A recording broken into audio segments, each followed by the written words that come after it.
শীর্ষ নেতাদের মধ্যে নিজামী ভাইকে ফাঁসি দেওয়া হয়েছে। বেগম খালেদা জিয়াকে গ্রেপ্তার করে বিনা চিকিৎসায় হত্যা করা হয়েছে এবং আমি মতিঝিলের শাপলা চত্বরে যুবলীগের সন্ত্রাসীরা আমাকে নির্মমভাবে বর্বরোচিত ভাবে যেভাবে হত্যার উদ্দেশ্যে হামলা করেছিল, আমার পুরো পিঠ সাদা। লক্ষ লক্ষ মামলা দিয়েছিল আওয়ামী লীগ, গুম করেছে, খুন করেছে, আয়নাঘর করেছে।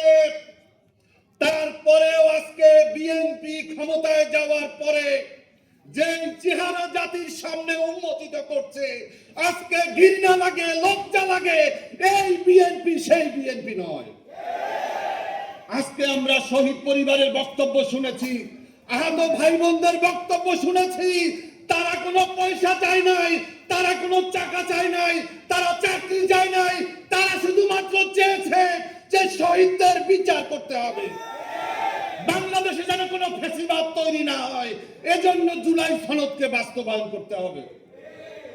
আজকে 50% ভোট পেয়ে বিএনপি বলেছে তারা ক্ষমতায় গেছে, আর 70% ভোট পেয়েছে গণভোট। আজকে বিএনপি যদি 70% ভোট যদি মেনে না নেয়, আমরা 50% ভোটকেও মেনে নেব না, আমরা সরকারকে মেনে নেব না। রাজপথের সমাধান হবে। আপনারা সবাই থাকবেন তো ইনশাআল্লাহ? আন্দোলনের মাধ্যমে আমরা জুলাই সনদকে বাস্তবায়ন করে ছাড়বো ইনশাআল্লাহ। আল্লাহ হাফেজ। বাংলাদেশ জিন্দাবাদ, বাংলাদেশ লেবার পার্টি জিন্দাবাদ।